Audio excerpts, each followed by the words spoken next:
नमस्कार। रेडियो केदार आपका अभिवादन करता है। मैं हूं राजेश पांडे। आज मैं पहुंचा हूं खुमेरा ग्राम पंचायत में। खुमेरा रुद्रप्रयाग जिले का एक गांव है और यह श्री केदारनाथ मार्ग पर स्थित है। तो यहाँ मैं महिलाओं से मुलाकात कर रहा हूं और आज संक्रांत का त्यौहार भी है और हम लोग यहाँ पर माँ सिंह भवानी मंदिर के परिसर में बैठे हुए हैं। हम महिलाओं से बात करेंगे उनके मुद्दों पर, उनकी इच्छाओं पर और तरक्की के प्रति उनका क्या नजरिया है, तरक्की को लेकर उनका क्या नजरिया है, हम उस पर बात करेंगे। हमारे बीच उपस्थित हैं ग्राम पंचायत की प्रधान अनीता देवी जी। मैं अनीता जी से जानना चाहूंगा कि आप तो एक जनप्रतिनिधि हैं, तरक्की को लेकर, प्रगति को लेकर आपका क्या नजरिया है, क्या सोच है? सर प्रणाम। मैं अनीता देवी, ग्राम प्रधान खुमेरा।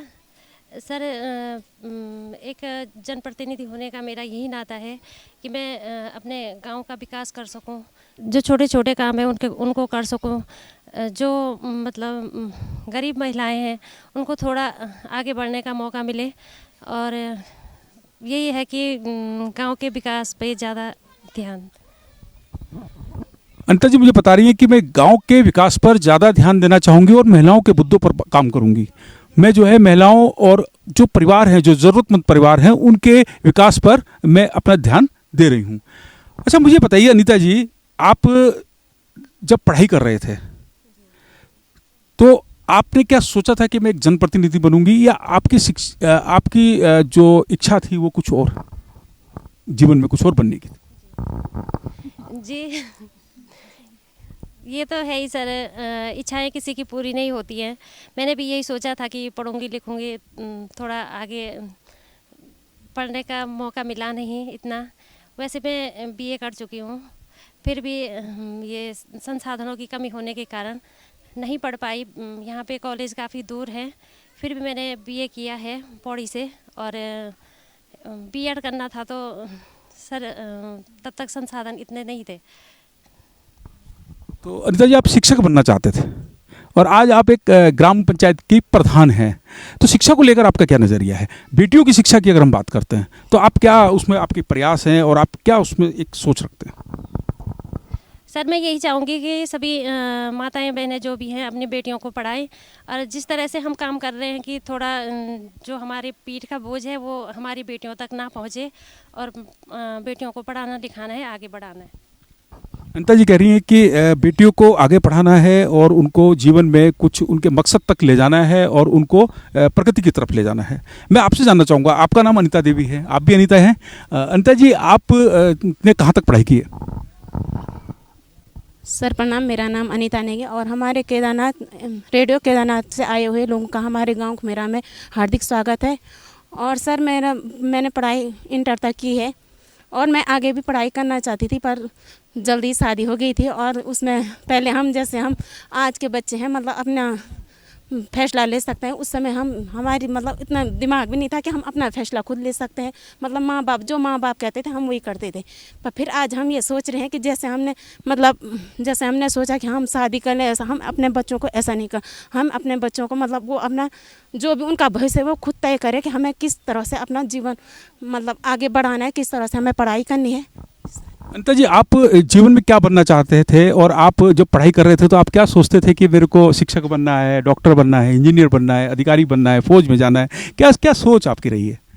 सर वैसे सोच तो मेरी ये थी कि मैं आगे पढ़ाई करूं, मतलब अपने पैरों पे खुद खड़ी हूं, मतलब किसी पे मतलब ऐसा नहीं हो कि मैं किसी पे बोझ बनूं, चाहे अपने पति पे हो चाहे घर पे हो, मतलब खुद अपने पैरों पे। पर फिर भी मेरी ये सोच थी कि मैं मतलब एक समाज सेवी बनूं, जैसे डॉक्टर है, ये मेरी मतलब अपनी वो थी कि मेरी एक पहचान बने। अनीता जी कह रही है कि मेरी एक पहचान बने, मैं ये सोच रही थी और अब भी आपकी पहचान है, क्योंकि मैंने सुना है कि आप पैरा लीगल वॉलंटियर हैं और आप जो है लोगों को कानून के संबंध में आप सलाह देते हैं और उनको मदद करते हैं। वैसे सर अभी भी मैं एक समाज सेवक हूँ, मैं पैरालीगल वॉलंटियर हूँ, मैं जैसे रुद्रप्रयाग से। सर मैं ये चाहती हूँ कि मतलब जैसे हमारे गांव में जैसे घरेलू हिंसा है, कोई भी मतलब कोई महिला कोई घरेलू हिंसा से पीड़ित हो या कोई किसी केस में वो मतलब केस उसके पास मतलब जैसे पैसे नहीं है, वो अपना कोई फ्री वकील लेना चाहते, वो हमसे संपर्क कर सके। और मैं यही चाहती हूँ कि मैं अपने गाँव की महिला या कोई अपने क्षेत्र में जो भी हो उन लोगों के लिए कोई सेवा कर सकूँ। मैं आपसे जानना चाहूँगा, आपका शुभ नाम क्या है? मेरा नाम विनीता देवी है। विनीता, आपने कहाँ तक पढ़ाई की है? सर मैंने 8वीं पास की है और उस समय ऐसा वो नहीं था कि जो मम्मी पापा कहते थे वही करते थे, बस उससे ज़्यादा तब तक शादी हो गई थी बस। अनीता, आप मुझे एक जानकारी दीजिए। अगर मैं आपसे कहूँ कि आप हाई स्कूल करिए, तो क्या अनीता आप तैयार हो जाएंगे कि पढ़ाई के लिए? पढ़ाई में बहुत इच्छा है सर, अगर कोई मेरे को पढ़ाने की वो करेंगे तो मैं पढ़ने के लिए तैयार हूँ। विनीता कह रही है कि मैं पढ़ाई के लिए अभी भी तैयार हूँ और मुझे एक रास्ता चाहिए आगे बढ़ने के लिए। तो आप अपनी इच्छाओं को पूरा करने के लिए, जैसे आप जीवन में क्या बनना चाहते थे? बनना तो सर पहले पढ़ाई होगी तब आगे तो जैसे जैसे पढ़ाई जैसे हमारे दिमाग हो उस हिसाब से देखेंगे मतलब आगे क्या होगा। अच्छा, आप हाई स्कूल करना चाहते हैं? तो सर बोलने ना मौका मिलेगा तो मतलब किसका मन नहीं करता आगे बढ़ने का। आपका नाम क्या है बहन जी? मेरा नाम प्रभा देवी है। प्रभा जी, आपने पढ़ाई कहाँ तक की है? मैंने हाई स्कूल किया शादी से पहले, उसके बाद मैंने इंटर कर दिया था। शादी के बाद आपने इंटर किया है? अच्छा, बहुत बढ़िया बात है, बहुत बढ़िया। तो अब आप आगे कुछ करना चाहते हैं? नहीं। आगे कुछ नहीं करना चाहते। अच्छा, मुझे एक चीज़ बताइएगा कि तब से लेकर आपका शुभ नाम क्या है? मुन्नी देवी। मुनि जी, आपने पढ़ाई कहाँ तक की है? 8 तक पढ़ाई की है। अच्छा, आपकी पढ़ाई मतलब आप पढ़ना चाहते थे या आपको जो है कि पढ़ाई में बाधा पहुंच गई? सर मेरा परिवार बहुत बड़ा था, 8 भाई बहन थे। पापा ने हथौड़े से इतना पढ़ाया, बस आगे पढ़ने ना पाई। पापा ने केवल 8 तक पढ़ाया है। आपकी इच्छा थी आगे पढ़ने की? जी। तो जैसे आप ससुराल में आ गए, तो ससुराल के बाद आपने प्रयास किया कि मेरे को आगे? नहीं सर। अगर मैं आज आपसे कहूँ कि मुन्नी देवी जी आपको स्कूल जाना है, पढ़ाई करना है? नहीं सर, अब नहीं पढ़ना चाहती हूँ। अब मन नहीं कर रहा है पढ़ाई का? नहीं। अच्छा, एक चीज़ बताइए कि पढ़ाई कितनी ज़रूरी है? बहन जी, आपका शुभ नाम क्या है? जी, मेरा नाम परमिला देवी है। परमिला जी, पढ़ाई कितनी ज़रूरी है? पढ़ाई बहुत ज़रूरी है सर जी। जब इंसान की ज़िंदगी में पढ़ाई है तभी इंसान आगे बढ़ेगा, कुछ कर सकेगा। पढ़ाई का बहुत बड़ा महत्व है। जब इंसान पढ़ेगा लिखा, अगर शिक्षा होगी तो तभी आगे बढ़ेंगे। अच्छा, बेटियों की शिक्षा की अगर हम बात करते हैं, तो वो कितनी ज़रूरी है बेटियों की शिक्षा? आपका शुभ नाम क्या है? राखी देवी मेरा नाम है। सर बहुत ज़रूरी है पढ़ाई। हम आज बहुत पछताते हैं, हमने आगे क्यों नहीं पढ़ा। उस समय गरीबी भी थी और परिवार की हालत भी ऐसी थी, इसलिए पढ़ाई नहीं की। लेकिन हम ये सोच रहे हैं कि हमारे बच्चे बहुत आगे जाएं, बच्चों को रोज़गार मिले, बेटियों को भी रोज़गार मिले। पढ़ाई बहुत ज़रूरी है जीवन में। अच्छा, एक चीज़ मुझे जानकारी चाहिए कि कितना बदलाव आया है आज तक। जब पहले बेटियों को आगे पढ़ने नहीं दिया जाता था, है ना, उनकी शादी के लिए जोर रहता था कि इनकी शादी कर दी जाए, है ना, तो कितना बदलाव आया? आपका शुभ नाम क्या है? सर मेरा नाम सुनीता है, मैं ग्राम खुमेरा से हूँ और आप यहाँ से मानव भारती से आए हैं हमारे गांव में, आपका बहुत बहुत धन्यवाद। सर सबसे पहले के ज़माने में जो है कि बेटियाँ बहुत कम पढ़ती थी और खाली ये घर का काम किया करती थी, पर लेकिन आजकल ये ज़माना इतना इंटेलिजेंट हो गया है कि महिलाओं को बहुत आगे अपना पैरों पर खड़े होने की बहुत हिम्मत रखता है। आगे पढ़ाई भविष्य महिलाओं को भविष्य के लिए आगे बहुत अच्छा रोज़गार है। महिलाओं को आगे जाने के लिए उनके भविष्य की वो अपने पैरों पर खड़ा होना चाहती है, किसी की दवा में नहीं आना चाहती है। उनके पति के चाहे बेटे हो कोई भी हो, अपने समाज में अपने एक पहचान बनाना चाहती है। काफ़ी बदलाव आ चुका है आज के इस 2022 में। काफ़ी इंटेलिजेंट हुए महिलाओं को बहुत आगे बढ़ना चाहिए। सुनीता जी बता रही हैं कि महिलाओं की स्थिति में अब बदलाव आया है, महिलाएं आगे बढ़ रही हैं, महिलाएं आत्मनिर्भर होना चाहती हैं। आप आत्मनिर्भर हैं? क्या कर रहे हैं आप? अभी तो मैं ऐसे ही तरह समूह से जुड़ी हुई हूँ। गांव में समूह बनाया है, महिलाओं को रोज़गार से जोड़ा है। सबसे पहले मैंने 8 इंडिया में 2014 में CRP बनी हूँ। महिलाओं को रोज़गार से जोड़ा है, जो कि पशुपालन में उनका सबसे अहम भाग्य रहा है। जो कि पहले हमारे यहाँ पर जो है कि दूध का व्यवसाय ऐसे ही होता था, डेयरी डूरी में बहुत ही कम लगाते थे दूध। तो हमने यहाँ महिलाओं को संस्थाओं के माध्यम से गाय के उस रोज़गार दिलाने के लिए गाय का व्यवसाय, दूध का व्यवसाय किया है, जिसमें महिलाओं को भी 2 रुपये आगे किसी के पास 2 रुपये मांगने की कोई आवश्यकता नहीं है। वो भी अपने जो पशुपालन में जो काम कर रहे हैं उनको दूध व्यवसाय में आगे बढ़ने की हिम्मत रखती है। आपने बताया कि पशुपालन के माध्यम से आप आगे बढ़े हैं, आप आत्मनिर्भर हो रहे हैं और दूसरी महिलाओं को भी आप मदद कर रहे हैं। एक चीज़ और मुझे जानकारी दीजिएगा कि क्या और तरह की आय अर्जक गतिविधियाँ, जैसे कि श्री केदारनाथ धाम के लिए प्रसाद बनाने का काम, मनरेगा का काम, उस तरह का काम आप लोग कर रहे हैं कोई? जी, कौन कौन लोग कर रहे हैं उस तरह का काम? जी, आप हाँ, एक मिनट, एक कोई आप बताइएगा। एक संस्था से हमने लड्डू बनाए थे सर। हाँ? बहुउद्देशीय स्वराज सर। अभी इस साल भी करा है कुछ आपने काम? सर 2-3 साल हो रहा है सर। 2-3 साल से आप प्रसाद बनाने का काम नहीं कर रहे हैं। अच्छा, इसके अलावा और कोई आय अर्जक गतिविधि? मनरेगा में भी 1-2 बार काम किया हम लोगों ने, वहाँ पैसे मिले नहीं, फिर कोई काम करने के लिए तैयार नहीं है सर। अच्छा, मनरेगा में भी आप लोगों ने काम किया है। अच्छा, महिलाओं को यहाँ पर अगर आय अर्जक गतिविधियों से जोड़ा जाए तो सब लोग तैयार हो जाते हैं काम करने के लिए? सब लोग तैयार हो जाते हैं। अच्छा, एक चीज़ और मैं आपसे जानकारी चाह रहा था। आप लोगों को समूह है, एक समूह से जुड़ना, आप कितने साल पहले समूह से जुड़े? ऐसे ही 2014 से। आप 2014 से एक समूह से जुड़े। जब आप समूह से नहीं जुड़े थे और आज की सुनीता देवी में कितना अंतर है? सबसे पहले तो हम पहले समूह से कोई जानकारी नहीं थी, ऐसे ही लोग कुछ महिलाओं से कोई बातचीत, कोई बाहर से लोग आते थे उनसे भी बातचीत नहीं हो पाती थी।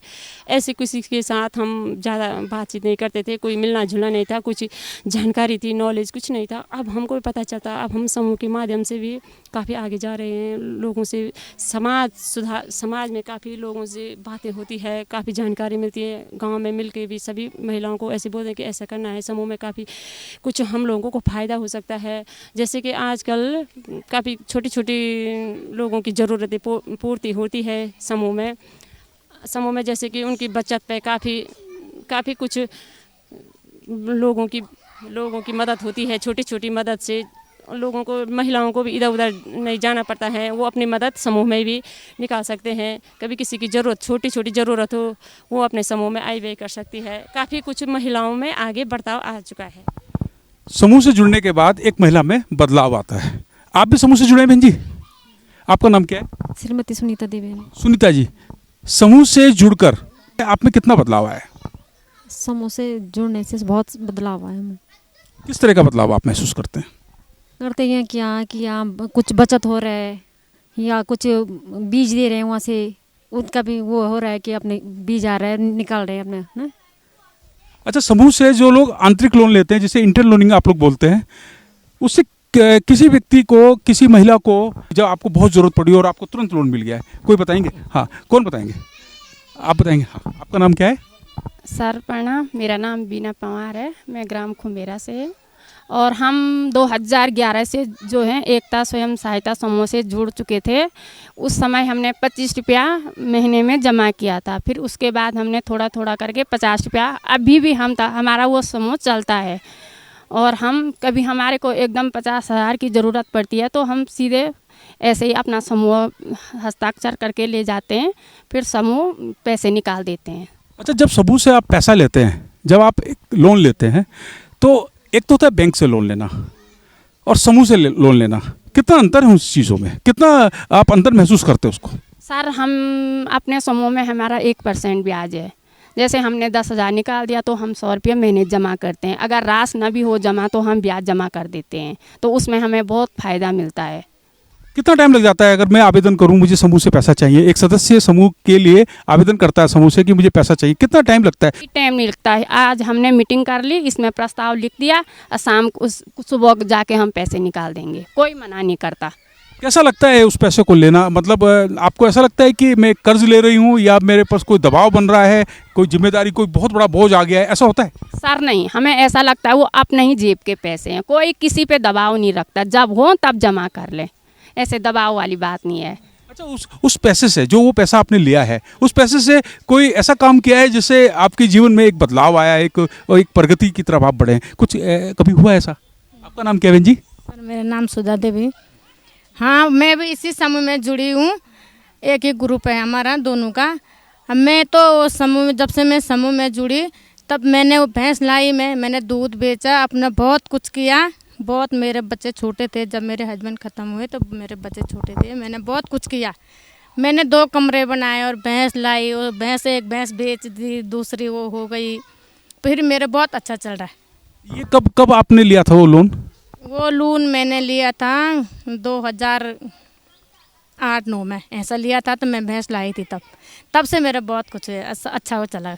मतलब जो समूह से आपने लोन लिया, समूह से जो आपने मदद ली, उस मदद से आपने एक भैंस खरीदी और भैंस खरीदने के बाद आप दुग्ध व्यवसाय की ओर बढ़े और उससे आपने फिर आगे पशु बढ़ाए। हाँ, दूसरी भैंस मेरे घर में दूसरी भैंस आई तो मैंने वो भैंस बेच दी, दूसरी हो गई, उसको बच्चा हो गया तो वो फिर उससे मेरे बहुत लाभ हो गया।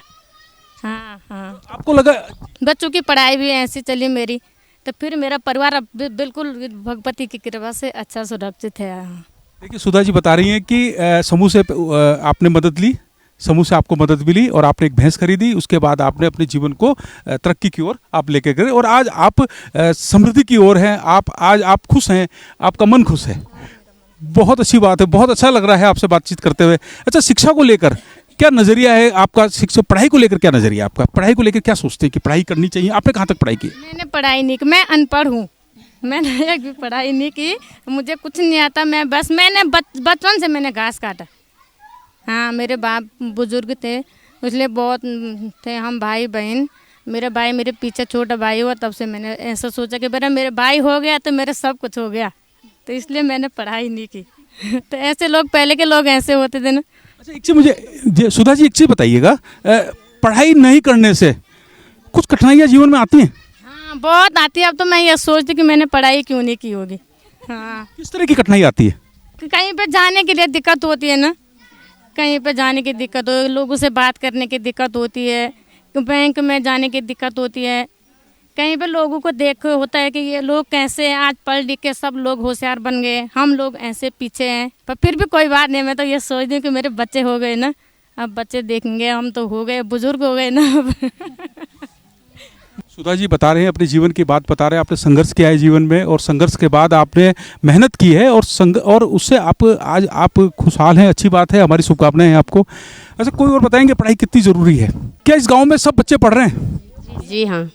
क्या नाम है आपका? जी, मेरा नाम परमिला है। अच्छा, एक चीज़ बताइएगा कि सुबह से लेकर शाम तक का जो रूटीन है आपका, कोई एक महिला मुझे बताएंगे सुबह से लेकर शाम तक का क्या काम होता है, जो पशुपालन से जुड़े हुए हैं, कृषि से जुड़े हुए हैं, वो थोड़ा सा जी आप बताइएगा।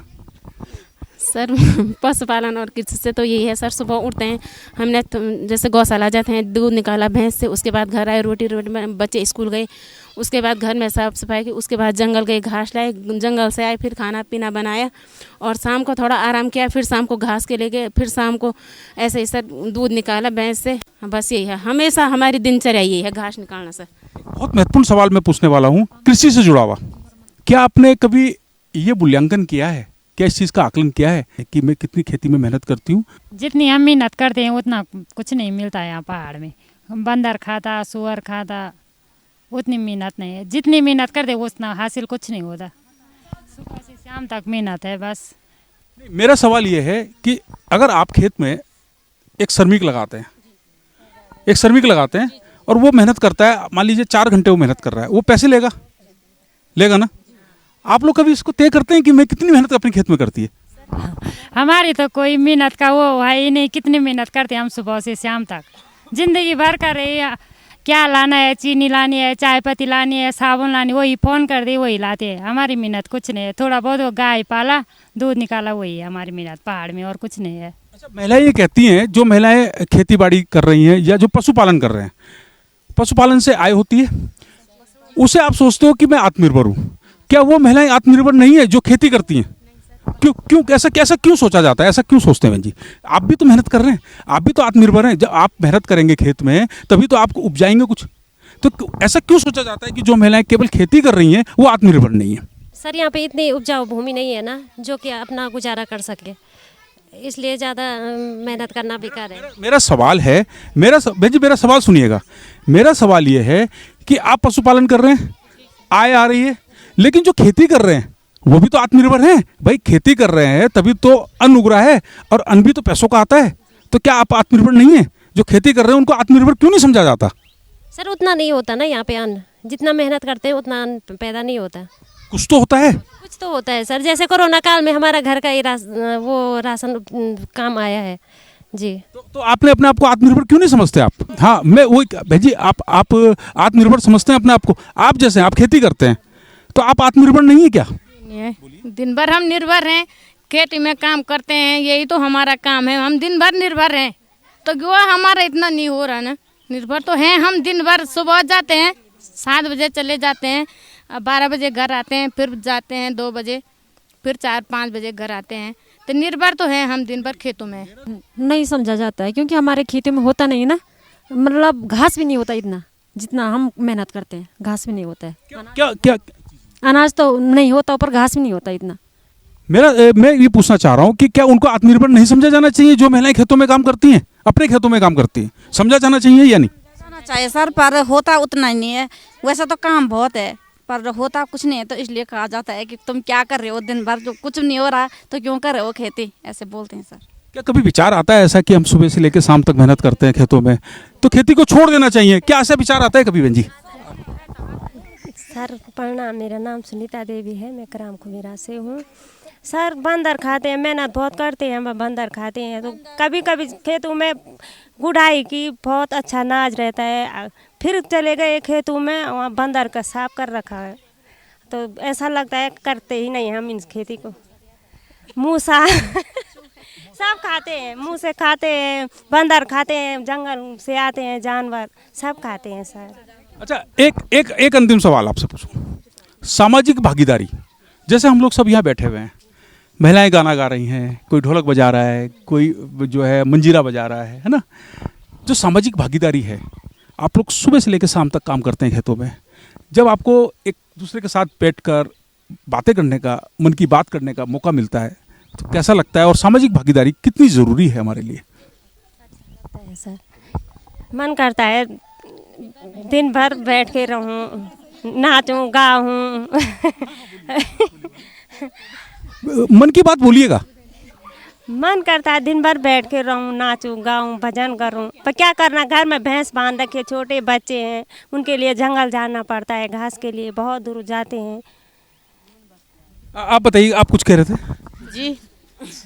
जी मैं भी ऐसे बोल रही थी कि जितना हम काम करते हैं खेतों में उतना उत्पादन तो होता नहीं, मतलब आत्मनिर्भर तो है हम, क्योंकि हर महिला को आत्मनिर्भर अपनी खेती में, जैसे कोई भी महिला अपनी खेती में काम करे तो वो आत्मनिर्भर, चाहे कोई भी काम हो, हर महिला अपने काम में आत्मनिर्भर तो है। क्या समझा जाता है खेती में काम करने को आत्मनिर्भरता? जी हाँ, समझा जाता है, क्योंकि आत्मनिर्भर होने का मतलब ये है कि क्योंकि हम भी तो मेहनत करते हैं, सुबह से लेकर शाम तक खेतों में जाते हैं, काम करते हैं, तो वो भी तो आत्मनिर्भर हुआ कि अपने आप में आत्मनिर्भर है, चाहे हो ना हो पर हम अपनी तरफ से पूरी मेहनत करते हैं। परमिला जी कह रहे हैं कि हम आत्मनिर्भर हैं और हम खेतों में काम करते हैं, तो हम अपने आप को आत्मनिर्भर मानते हैं। लोग मानते हैं, परिवार के लोग मानते हैं या पुरुष मानते हैं? ऐसा पुरुष तो कहाँ मानते हैं, पुरुष तो यही बोलते हैं कि मत करो, क्या हो रहा खेती में, जो हम कमा रहे तो वही तो खा रहे, बस ऐसे ही बोलते हैं। सामाजिक भागीदारी पे मेरा सवाल है कि जब हम लोग बैठते हैं, क्या बातें करते हैं, है ना, मन में जो बात होती है, किसी को कष्ट होता है, कभी जीवन की चुनौतियाँ होती हैं, संघर्ष होता है, बहुत सारी चीज़ें होती हैं, हम वो बातें करते हैं बहन जी? क्या हाँ, कभी दुख रहता है, कभी सुख रहता है, ये मेरे से बोलती, वो भी बोलती, अपना मन की बात बोली, थोड़ा हल्का हो जाता मन। बहुत अच्छी बात बोली है कि आपने, कि हम लोग एक दूसरे के साथ सुख दुख की बातें करते हैं, हंसते हैं, प्रसन्नता व्यक्त करते हैं, और वो हमारे तनाव को दूर करते हैं, और तनाव दूर होना प्रगति के लिए बहुत ज़रूरी है, बहुत ज़रूरी है बहन जी, है ना? सर आपसे बात करके बहुत अच्छा लगा। आज खुमेरा की सारी महिलाएं इकट्ठी हो रही, सारी भी नहीं, 8-10 महिलाएं इकट्ठी हो रखी है। अभी हम इंटर कॉलेज में हरेला दिवस मना के आ रहे हैं, वहाँ पे भी काफ़ी सारी महिलाएं थी। मुझे यही लगता है कि आज सबसे मन की बात करके काफ़ी अच्छा लगता है जब भी महिलाएं इकट्ठा होती हैं। यहाँ पे हमारे महिला मंगल दल की मीटिंग भी चलती है, उस दिन भी काफ़ी अच्छा लगता है एक दूसरे से बात करके, अपने मन की बात बोल करके। तो आज मुझे यही लगता है कि काफ़ी अच्छी नींद आएगी। मैं एक सवाल और है, एक सवाल आपसे बातचीत करते करते मेरे दिमाग में आया है। सवाल ये है कि अगर मैं आपसे कहूँ, खुमेरा की महिलाओं से कहूँ कि आपका सबसे बड़ा मुद्दा क्या है, आप सबसे पहले अपने लिए क्या चाहते हैं, ये अगर मैं आपसे बात करूँ तो कोई बताएं? सर हम अपने बच्चों के लिए चाहते हैं कि हमारे बच्चे पढ़ लिख कर बड़े बने, नौकरी पे लगें, कुछ करें, हम जैसे न हों, जंगल जाएं, घास काटें, हम जैसे न हों हमारे बच्चे। आप कह रहे हैं कि हम अपने बच्चों के लिए सोचते हैं, अपने बच्चों की प्रगति के बारे में सोचते हैं। अच्छा, क्या मुद्दा हो सकता है महिलाओं का, क्या चाहती हैं महिलाएं? महिलाएं ये चाहती हैं कि हम अपना पूरा काम करके, कभी कभी ऐसा इकट्ठा हो के अपना वो बनाए, कीर्तन भजन करें, अपने खुशी मनाएं, अपने सारी महिलाओं इकट्ठा होकर अपने एकजुट बना के अपने कहीं पे अपने बातचीत करके अपने कीर्तन भजन करके अच्छा अपना अपना अच्छा वो रहेंगे। तो बहुत अच्छा लगा आप लोगों से मुलाकात करके। और इस समय मैं हूँ खुमेरा ग्राम पंचायत की महिलाओं के साथ और उनसे मैं बात कर रहा था, उनके मुद्दों पर बात कर रहा था। और सबसे इम्पोर्टेंट बात एक ये सामने आई कि सबसे महत्वपूर्ण बात ये सामने आई कि महिलाएं खेतों में श्रम करती हैं, सुबह से लेकर शाम तक श्रम करती हैं, मेहनत करती हैं, लेकिन उसके बाद भी उनको आत्मनिर्भर नहीं समझा जाता। जबकि खेतों में अन्न उत्पादन करना, उससे भी आय होती है, वो भी घर के काम आता है। तो महिलाओं को आत्मनिर्भर क्यों नहीं समझा जाता? महिलाएं आत्मनिर्भर हैं क्योंकि खेतों में काम करना भी आत्मनिर्भरता है। बहुत बहुत धन्यवाद बहन जी, आप सबका बहुत बहुत आभार। अच्छा लगा आप लोगों से बात करके। Thank you.